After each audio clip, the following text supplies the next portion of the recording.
அனைவருக்கும் வணக்கம் and very happy Thursday. First உங்கள் எல்லாருக்கும் பிக் தேங்க்ஸ். எஸ் ஃபைனலாக நம்ம 100K சப்ஸ்கிரைபர் ரீச் பண்ணிட்டோம். இப்போது நம்ம டெக்னிக்கல் சென்னை 1,00,000 பேர் இருக்கக்கூடிய ஒரு பிக் ஃபேமிலி. ஸோ உங்களுடைய சப்போர்ட்டுக்கு பெரிய தேங்க்ஸ்.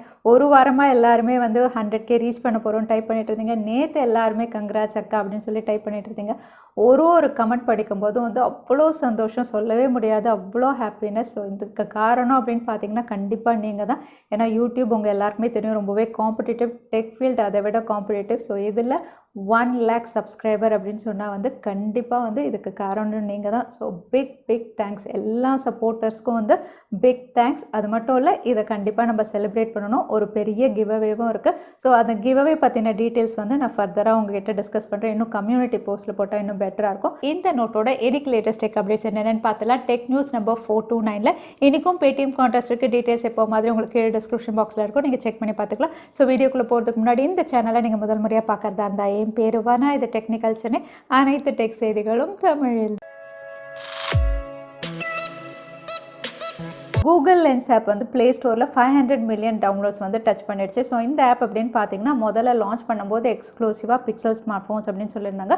அதுக்கப்புறம் 2018 இது ப்ளே ஸ்டோரில் ஒரு ஸ்டாண்டலோன் ஆப்பாக இருந்தது. ஸோ அப்பத்துலேருந்து டவுன்லோட் அப்படின்னு பார்த்தீங்கன்னா 2.5 வருஷத்துக்குள்ளே 500 மில்லியன் டவுன்லோட்ஸ் வந்து இது டச் பண்ணியிருக்கு. ரொம்பவே யூஸ்ஃபுல்லான ஆப் அப்படின்னு சொல்லலாம். நிறைய பேருக்கு தெரிஞ்சது அப்படின்னு பார்த்தீங்கன்னா வந்து ஏதாவது டெக்ஸ்ட்டை நீங்கள் காட்டினீங்கன்னா உங்களுக்கு டிரான்ஸ்லேட் பண்ணி இது காட்டும் அப்படிங்கிறது காமனாக எல்லாருக்கும் தெரிஞ்சது. நிறைய பேருக்கு தெரியாதது அப்படின்னு பார்த்தீங்கன்னா உங்களுடைய டஃப்பான மேக்ஸ் கொஷின்ஸ், சயின்ஸ் டவுட்ஸ் எல்லாமே இது கிளியர் பண்ணும். ஜஸ்ட் நீங்கள் ஸ்கேன் பண்ணால் போதும், ஆட்டோமேட்டிக்காக உங்களுக்கு கூகுளில் வந்து உங்களுக்கு சர்ச் பண்ணி இது என்ன ஆன்சர் எல்லாமே சால்வ் பண்ணி கொடுக்கும். அது மட்டும் இல்லை, ரொம்ப ஸ்கிரிபிள் பண்ணி எழுதியிருக்க ஒரு விஷயம் கூட வந்து இது கரெக்ட் பண்ணி உங்களுக்கு டிஸ்பிளே பண்ணி காட்டும். ஸோ நிறைய ஹைலைட்டிங் ஃபீச்சர்ஸ் இந்த ஆப்பில் இருக்கிறதுனால இதோட டவுன்லோட் 500 மில்லியன்ஸ் இப்போ டச் பண்ணியிருக்கு. PUBG மொபைல் இந்தியா எப்போ லான்ச் ஆகும் நிறைய பேர் வெயிட் பண்ணிட்டு இருக்கீங்க. நிறைய பேர் கமெண்ட் பண்ணியும் கேட்டுட்டு இருக்கீங்க. ஸோ இதோட லான்ச் அப்படின்னு பார்த்தீங்கன்னா ஃபஸ்ட்டு திவாலி அப்படின்னு சொல்லியிருந்தாங்க. அதுக்கப்புறம் January 17, January 19 இந்த லான்ச் டேட் எல்லாம் சொல்லியிருந்தாங்க. நிறைய பேர் அன்றைக்கி கமெண்ட் பண்ணியும் கேட்டிங்க இன்றைக்கி லான்ச் ஆகுமா இல்லையான்னு. பட் இப்போ வரைக்கும் வந்து PUBG கார்பரேஷன் அப்படின்னு பார்த்தீங்கன்னா எந்த அஃபிஷியல் லான்ச் டேட்டும் அனௌன்ஸ் பண்ணலை. ஸோ PUBG கார்பரேஷன் தரப்புலேருந்து எந்த அஃபிஷியல் நியூஸும் இல்லை அப்படின்னு சொல்லலாம். அது மட்டும் இல்லை, இந்தியாவை பொறுத்த வரைக்கும் மெய்டி, அதாவது ஐடி மினிஸ்ட்ரி அப்படின்னு பார்த்தீங்கன்னா அவங்களும் PUBG பேன் லிஃப்ட் பண்ணுற சம்மந்தமாக வந்து எந்த விஷயமும் அவங்களும் போஸ்ட் பண்ணலை. So PUBG mobile India launch அப்படின்னு பார்த்தீங்கன்னா வந்து இப்போ வரைக்கும் அஃபிஷியலாக எந்த நியூஸும் இல்லை அப்படிங்கிறது தான் உண்மை.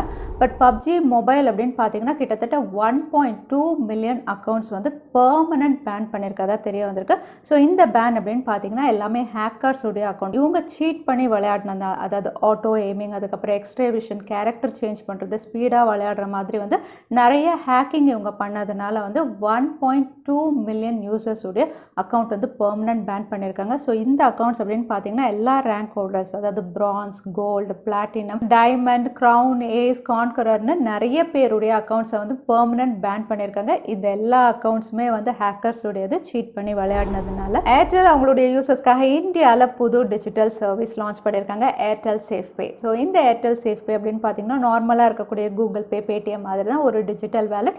பட் இதில் ஹைலைட்டிங் ஃபீச்சர் அவங்க சொல்கிறது என்னென்னா வந்து சேஃப் பே. அதாவது இது வரைக்கும் இருக்கக்கூடிய எல்லா டிஜிட்டல் வேலட்டை விட ஏர்டெல் சேஃப் பே தான் இந்தியாவில் சேஃபஸ்ட் வேலட்டாக இருக்கும் அப்படின்னு மென்ஷன் பண்ணியிருக்காங்க. அது என்ன அப்படின்னு எக்ஸ்பிளைன் பண்ணியிருக்காங்க. அதாவது அவங்க சொல்கிறது என்னென்னா வந்து ஏர்டெல் சேஃப் பேயில் வந்து உங்களுக்கு 3 ஃபேக்டர் அத்தன்டிகேஷன் இருக்குது. ஸோ ஒரு எக்ஸ்ட்ரா லேயர் செக்யூரிட்டி அப்படின்னு மென்ஷன் பண்ணியிருக்காங்க. அதே மற்ற வேலட்ஸ்லாம் உங்களுக்கு 2 ஃபேக்டர் அத்தன்டிகேஷன் தான் இருக்குது. அடுத்தது அவங்க சொல்கிறது வந்து ஏர்டெல் சேஃப் பேயில் நடக்கக்கூடிய எல்லா டிரான்சாக்ஷனும் வந்து ஏர்டெல் நெட்வொர்க் இன்டெலிஜென்ஸ் இதுக்கு கீழே நடக்குது. ஸோ வந்து இது ரொம்பவே சேஃபான டிரான்சாக்ஷனாக இருக்கும். ஸோ உங்களுடைய க்ரெடென்ஷியல்ஸ் யாருமே பார்க்க முடியாது, ஹேக்கர்ஸ் யாருமே வந்து அக்கௌண்ட்டை வந்து ஹேக் பண்ண முடியாது. ஸோ ரொம்பவே சேஃபஸ்ட் டிரான்சாக்ஷன் நீங்கள் இதில் பண்ணலாம் அப்படின்னு சொல்லியிருக்காங்க. மூணாவது அவங்க சொல்கிறது வந்து பேமெண்ட் இன்ஃபோ. யார்கிட்டேருந்து யாருக்கு போகுது அப்படிங்கிற பேமெண்ட் இன்ஃபோவே வந்து ஹைலைட்டே ஆகாது அப்படின்னு சொல்கிறாங்க. ஸோ இது ரொம்பவே இம்பார்ட்டண்ட்டான விஷயம். ஸோ பேமெண்ட் இன்ஃபோ ஹைலைட் ஆகலை அப்படிங்கும் போதே வந்து ரொம்பவே சேஃப் டிரான்சாக்ஷன் அங்கே நடக்குது அப்படிங்கிறது ரொம்பவே கிளியர். ஸோ இந்த மாதிரி வந்து சேஃபஸ்ட் பேமெண்ட் வந்து ஏர்டெல்லுடைய லேட்டஸ்ட் டிஜிட்டல் பேமெண்ட்டில் பண்ணலாம் அப்படின்னு மென்ஷன் பண்ணியிருக்காங்க. ஸோ இது வந்து ஏர்டெல் தேங்க்ஸ் ஆப்பில் தற்சமயம் இருக்குது. ஸோ அங்கே போயிட்டு வந்து நீங்கள் சேஃப் பே இதை எனேபிள் பண்ணணும் பண்ணனா வந்து ஆட்டோமேட்டிக்காக இந்த வேலெட் உங்களுக்கு எனேபிள் ஆகிடும் அப்படின்னு சொல்லியிருக்காங்க. ஸோ ஏர்டெல்லுடைய தேங்க்ஸ் ஆப் வழியாக ஏர்டெல் சேஃப் பே இந்த டிஜிட்டல் வேலெட்டை நீங்கள் எனேபிள் பண்ணி யூஸ் பண்ணிக்கலாம். அது மட்டும் இல்லை ஏர்டெல் அவங்களுடைய யூசர்ஸ்க்கெல்லாம் வந்து 2GB 4GB 6GB வரைக்கும் டேட்டா ஆஃபர்ஸ் கொடுக்குறாங்க. ஸோ இது யாருக்கெல்லாம் அப்படின்னு பார்த்தீங்கன்னா ரீசெண்டாக அமேசானோட ஏர்டெல் வந்து கொலாப் பண்ணியிருந்தாங்க அவங்களுடைய prime video mobile எடிஷனுக்காக.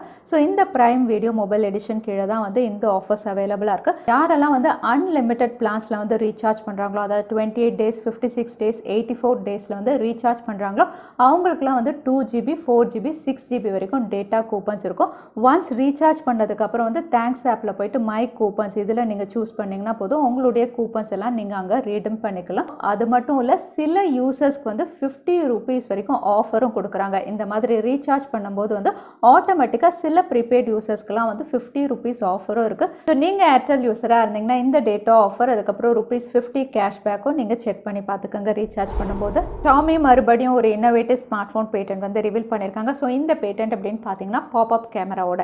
So pop-up camera அப்படிங்கும்போது என்ன வித்தியாசம் அப்படின்னு பார்த்தீங்கன்னா பொதுவாக பாப்அப் கேமரா அப்படின்னு சொல்லும்போது வந்து சென்சார்ஸ் எல்லாம் உங்களுக்கு சைடில் இருக்கும். ஆனால் இவங்க கொடுத்துருக்க பேட்டன்ட் அப்படின்னு பார்த்தீங்கன்னா சென்சார்ஸ் எல்லாம் அப்வர்ட், அதாவது மேலே பார்க்குற மாதிரி இருக்குது. ஸோ மேலே பார்க்கும்போது எப்படி பிக்சர்ஸ் கிளிக் பண்ணோம் அப்படின்னு பார்த்தீங்கன்னா அதுக்காக ஒரு ரிஃப்ளெக்டிவ் மிரரும் இவங்க கொடுத்துருக்காங்க.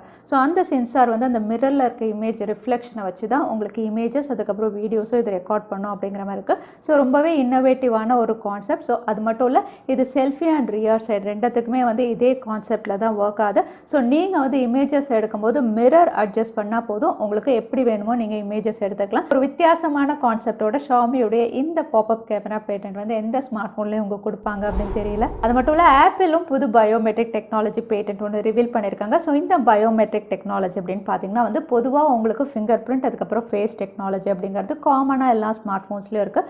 பட் ஆப்பிள் வந்து நெக்ஸ்ட் ஜென் ஃபேஸ் டெக்னாலஜியில் இப்போ ஒர்க் பண்ணிட்டு இருக்காங்க. ஸோ இப்போ இருக்கக்கூடிய ஃபேஸ் டெக்னாலஜி அதாவது பயோமெட்ரிக் அப்படின்னு பார்த்தீங்கன்னா நம்மளுடைய ஃபேஸை வந்து ஜஸ்ட் ஒரு இமேஜ் மாதிரி கேப்சர் பண்ணி வச்சுக்கோம்.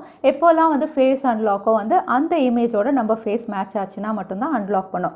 ஸோ இதில் என்ன ட்ராபேக் அப்படின்னு பார்த்தீங்கன்னா நம்ம கூலிங் கிளாஸ் போட்டிருந்தாலோ இல்லைனா மாஸ்க் போட்டிருந்தாலோ வந்து அதால் ரெக்கக்னைஸ் பண்ண முடியாது. அந்த இமேஜ் வந்து உள்ளே இருக்காது. ஒன்லி ஒன் இமேஜ் தான் இருக்கும். ஸோ அது வந்து நம்மளுடைய ஃபுல் ஃபேஸ் இமேஜாக தான் இருக்கும். ஸோ அந்த மாதிரி இருக்கும்போது வந்து எவ்ரி டைம் நம்ம கிளாஸ் கழட்டிட்டு மாஸ்க் கழட்டிட்டு இருந்தால் மட்டும்தான் வந்து ஃபேஸ் அன்லாக் பண்ண முடியும். எஸ்பெஷலி ஐஃபோன் யூசர்ஸ்க்கு வந்து இது ரொம்பவே கஷ்டமாக இருந்தது இந்த பேண்டமிக் டைமில். ஸோ இப்போ வந்து அதில் நெக்ஸ்ட் ஜென் டெக்னாலஜியில் ஒர்க் பண்ணுறாங்க. ஸோ இது எப்படின்னா வந்து உங்களுக்கு ஹீட் சென்சேஷனில் ஒர்க் ஆகும். அதாவது ஹீட் சென்சேஷன் அப்படின்னு பார்த்தீங்கன்னா வந்து ஒவ்வொருத்தருக்கும் அது யூனிக்காக இருக்கும். நம்ம ஃபேஸில் இருக்கக்கூடிய சரௌண்டிங் ஹீட்டை வந்து இது சென்ஸ் பண்ணி ஒரு வேல்யூ வந்து ரெக்கார்ட் பண்ணி வச்சுக்கும். ஸோ ஒவ்வொருத்தருக்கும் இது யூனிக்காக இருக்கும்போது வந்து நீங்கள் மாஸ்க் போட்டிருந்தாலும் சரி கண்ணாடி போட்டிருந்தாலும் சரி ஜஸ்ட் அந்த வேல்யூ மட்டும்தான் இது மேட்ச் பண்ணி உங்களுக்கு அன்லாக் பண்ணிடும். ஸோ இந்த மாதிரி ஒரு புது பேட்டன்ட் வந்து ஆப்பிள் அவங்களுடைய நெக்ஸ்ட் ஸ்மார்ட் ஃபோன்ஸ் அதாவது ஐஃபோன் 13 சீரீஸ்லேயே ஒர்க் பண்ணிட்டு இருக்காங்க அப்படிங்கிற மாதிரி தெரியுது. விவோடைய Y சீரீஸில் Vivo Y31 இந்தியாவில் லான்ச் பண்ணிட்டாங்க. இந்த ஸ்மார்ட் ஃபோன் அப்படின்னு பார்த்தீங்கன்னா 16,490 இந்த ப்ரைஸ்க்கு இந்தியாவில் லான்ச் பண்ணியிருக்காங்க. பட் இதில் வந்து நீங்கள் HDFC கார்டு அப்படின்னு மென்ஷன் பண்ணியிருக்காங்க. கிரெடிட் கார்டா டெபிட் கார்டான்னு சொல்லலை. HDFC கார்டு யூஸ் பண்ணிங்கன்னா ₹1,000 ஆஃபர் அப்படின்னு சொல்லியிருக்காங்க. ஸோ 15,490க்கு நீங்கள் பர்ச்சேஸ் பண்ணலாம். இந்த ஸ்மார்ட் ஃபோனுடைய ஸ்பெசிஃபிகேஷன் அப்படின்னு பார்த்தீங்கன்னா Snapdragon 662 triple camera 48 mega pixel primary sensor ஃப்ரண்ட்டில் 16 mega pixel 5000 mAh battery 18 watt fast charging சப்போர்ட்டோட இந்த ஸ்மார்ட் ஃபோன் இந்தியாவில் உங்களுக்கு ஆன்லைன் ஆஃப்லைன் ரெண்டுத்துலையுமே அவைலபிளாக இருக்குது. MediaTek அவங்களுடைய டைமென்சிட்டி சீரீஸில் 2 புது சிப்செட் அனௌன்ஸ் பண்ணியிருக்காங்க. ரெண்டுமே ஃப்ளாக்ஷிப் சிப்செட் அப்படின்னு சொல்லலாம். MediaTek Dimensity 1100 MediaTek Dimensity 1200. So 2 சிப்செட்டுமே வந்து ஸ்லைட் டிஃப்ரென்ஸோட இவங்க லான்ச் பண்ணியிருக்காங்க. ஃபர்ஸ்ட் வந்து ரெண்டுமே உங்களுக்கு 6 நானோமீட்டர் டெக்னாலஜியில் தான் ப்ராசஸ் பண்ணியிருக்காங்க. கிளாக் ஸ்பீட் அப்படின்னு பார்த்தீங்கன்னா வந்து உங்களுக்கு 1100 விட 1200 பெட்டராக இருக்கும். அதே கேமரா அப்படின்னு பார்த்தீங்கன்னா 1200 வந்து உங்களுக்கு 200 மெகா பிக்சல் சிங்கிள் கேமரா வரைக்கும் சப்போர்ட் பண்ணும். அதே 1100 வந்து 108 மெகா பிக்சல் வரைக்கும் சப்போர்ட் பண்ணும். ரெஃப்ரெஷ் ரேட் அப்படின்னு பார்த்தீங்கன்னா அதுலேயும் சின்ன வித்தியாசம் இருக்குது. 1200 வந்து உங்களுக்கு 170 ஹெர்ட்ஸ் வரைக்கும் சப்போர்ட் பண்ணும். அதே 1100 வந்து உங்களுக்கு 144 ஹெர்ட்ஸ் வரைக்கும் சப்போர்ட் பண்ணும். ஸோ மற்ற ஃபீச்சர்ஸ் எல்லாமே உங்களுக்கு சிமிலர் தான். ரெண்டுமே 5G சிப்செட் தான். Wi-Fi 6 சப்போர்ட் பண்ணும். ஸோ MediaTek உடைய Dimensity சீரீஸில் 2 புது சிப்செட் இவங்க லான்ச் பண்ணியிருக்காங்க. அது மட்டும் இல்லை MediaTek உடைய Dimensity 1200ல வந்து Realme தரப்புலேருந்து ஸ்மார்ட் ஃபோன் லான்ச்சஸ் அனௌன்ஸ் பண்ணியிருக்காங்க. Realme உடைய X9 சீரீஸ் வந்து இந்த சிப்செட்டில் லான்ச் ஆகலாம் அப்படிங்கிற மாதிரி டீசர் ரிவீல் பண்ணியிருக்காங்க. X9 அப்படின்னு பார்த்தீங்கன்னா ஒரு லைட்டர் வேரியண்ட்டாக இருக்கும். X9 Pro வந்து ஒரு ஃப்ளாக்ஷிப் வேரியண்ட்டாக MediaTek Dimensity 1200ல இவங்க கொடுக்க போகிறாங்க. அது மட்டும் இல்லை இது 100 108 மெகாபிக்சல் பிரைமரி சென்சாரோட 4500 mAh battery, 120 Hz refresh rate, 65 watt fast charging support அப்படிங்கிற மாதிரி ஒரு எக்ஸலன்ட் ஸ்பெசிஃபிகேஷனோட Realme உடைய X9 Pro வந்து இந்த புது சிப்செட்டில் லான்ச் ஆக போகுது. இது ஃபெப்ரவரியில் லான்ச் ஆகும் அப்படிங்கிற மாதிரி ரிவீல் ஆயிருக்கு. அது மட்டும் இல்லை, ரெட்மியும் அவங்க தரப்புலேருந்து ஒரு டீசர் வெளியிட்டிருக்காங்க. MediaTek Dimensity 1200ல் நாங்கள் தான் ஃபர்ஸ்ட் வந்து ஸ்மார்ட் ஃபோன் லான்ச் பண்ண போகிறோன்னு. ஸோ இவங்க ரிவீல் பண்ணுறதை பார்க்கும்போது வந்து இது Redmi K40 தான் இருக்க நிறைய வாய்ப்பு இருக்குது. இன்னும் சொல்லப்போனால் Redmi K40 Ultraவாக இருக்கிறதுக்கு அதிக வாய்ப்பு இருக்குது. ஸோ Redmi K40 Ultra வந்து உங்களுக்கு MediaTek Dimensity 1200ல் Redmi பிராண்டு கீழே இவங்க லான்ச் பண்ணலாம். அகெயின் இதுவும் வந்து ஃபெப்ரவரியில் லான்ச் ஆகும் அப்படின்னு தெரியுது. ஸோ பார்க்கலாம் அகெயின் Realme vs Redmi யார் ஃபஸ்ட்டு லான்ச் பண்ணுறான்னு. அது மட்டும் இல்லை, நேற்றே நம்ம பார்த்துருந்தோம் ரெட்மியுடைய Note 10 சீரிஸ் பற்றி. Note 10 அண்ட் Note 10 Pro ரெண்டுமே 4G ஸ்மார்ட் ஃபோன்ஸாக வந்து லிஸ்டிங்காக இருக்குது. Snapdragon 732Gயில் லான்ச் ஆகும். இன்னும் சொல்லப்போனால் ஒரு ரீபிராண்டட் ஸ்மார்ட் ஃபோன் மாதிரி இருக்குது. ஸ்பெசிஃபிகேஷன் பார்த்துருந்தோம். இந்த ரெண்டு ஸ்மார்ட் ஃபோனும் வந்து ஃபெப்ரவரியில் லான்ச் ஆகும் அப்படிங்கிற மாதிரி லான்ச் டேட்டும் ரிவீலாக இருக்குது. அது மட்டும் இல்லை, ரெட்மியுடைய Note 10 சீரீஸில் வந்து ஒரு 5G வேரியண்ட்டும் இருக்குது அப்படிங்கிற மாதிரி கன்ஃபார்ம் ஆயிருக்கு. ஏன்னா லிஸ்டிங் நேற்று பார்த்தது அப்படின்னு பார்த்தீங்கன்னா வந்து எல்லாமே 4G தான். ஆனால் இப்போ வந்து ஒரு 5G வேரியண்ட்டும் லிஸ்டிங்காக இருக்குது. ஸோ ரெட்மியுடைய Note 10 சீரீஸ் அப்படின்னு சொல்லும்போது 3 ஸ்மார்ட் ஃபோன் இவங்க லான்ச் பண்ணலாம். Redmi Note 10, Note 10 Pro 4G, அதுக்கப்புறம் Note 10 Pro 5G 3 smart phones இவங்க லான்ச் பண்ணலாம். ஸோ Note 10 Pro 5G அப்படின்னு பார்த்தீங்கன்னா Snapdragon 750G, அப்படி இல்லைனா வந்து உங்களுக்கு MediaTek Dimensity-ல ஒரு சிப்செட்டோட இவங்க கொடுக்கலாம் அப்படின்னு தெரியுது. ஸோ ரொம்பவே இன்ட்ரெஸ்டிங்காக இருக்குது. ரெட்மியுடைய Note 10 சீரிஸ் ஃபெப்ரவரியில் லான்ச் ஆகும் அப்படின்னும் கன்ஃபார்ம் ஆயிருக்கு. சாம்சங் Galaxy M31 யூசர்ஸ் எல்லாருக்குமே Android 11 One UI 3.0 அப்டேட் வந்து இப்போ ரோல் அவுட் ஆகிட்டு இருக்கு. ஸோ இந்த அப்டேட் உடைய ஃபைல் சைஸ் அப்படின்னு பார்த்தீங்கன்னா 1.88 GB. இது கூடவே வந்து January 2021க்கான செக்யூரிட்டி அப்டேட் பேட்சும் வந்து ரோல் அவுட் பண்ணுறாங்க. ஸோ நீங்கள் சாம்சங் Galaxy M31 யூஸராக இருந்தீங்கன்னா Android 11 அப்டேட்டை நீங்கள் செக் பண்ணி பார்த்துக்கோங்க. அடுத்ததான் இன்னைக்கு Paytm Contestக்கான கேள்வி என்னன்னு பார்த்துலாம். ஏர்டெல் லான்ச் பண்ணியிருக்க புது டிஜிட்டல் சர்வீஸுடைய பேர் என்னன்னு இந்த வீடியோவில் சொல்லுங்கள். அதுதான் இன்னைக்கான கேள்வி. திரும்பவும் சொல்கிறேன், ஏர்டெல் லான்ச் பண்ணியிருக்க புது டிஜிட்டல் சர்வீஸுடைய பேர் என்ன? அதுதான் இன்னைக்கான கேள்வி. இந்த கேள்விக்கான பதில கீழே #technicalchennai எந்த டைம் ஸ்டாம்பில் அந்த பதிலை நான் சொல்லியிருந்தேன் அதுக்கப்புறம் பதில் டைப் பண்ணுங்கள். வின்னரை நாங்கள் ரேண்டமாக சூஸ் பண்ணுவோம். ஸோ லாஸ்ட் டைம் இருந்த Paytm Contestக்கான கேள்விக்கான பதில் Snapdragon 870. நிறைய பேர் சரியான பதில் சொல்லியிருந்தீங்க. அதில் வின்னர் வந்து குபேந்திரன். கங்க்ராச்சுலேஷன் குபேந்திரன். நீங்கள் இமெயில் வழியாக எங்களை காண்டாக்ட் பண்ணுங்கள். தவறாமல் யூடியூப் லிங்க்கையும் அனுப்புங்க. உங்களுக்கு Paytm கிஃப்ட் வச்சர் வந்து சேரும். ஸோ இன்னைக்கு டெக் நியூஸுடைய கடைசிக்கு வந்தாச்சு. இந்த வீடியோ உங்களுக்கு பிடிச்சிருந்தா மறக்காம லைக் பண்ணுங்கள். உங்கள் ஃப்ரெண்ட்ஸோட நிறைய ஷேர் பண்ணுங்கள். இந்த மாதிரி இன்ட்ரெஸ்டிங்கான டெக் அப்டேட்ஸ் பார்க்கறதுக்கு தவறாமல் சேனலுக்கு சப்ஸ்கிரைப் பண்ணிக்கோங்க. உங்களை இன்னொரு வீடியோவில் பார்க்குறேன். அது வரைக்கும் ஸ்டே சேஃப், ஸ்டே ஹாப்பி.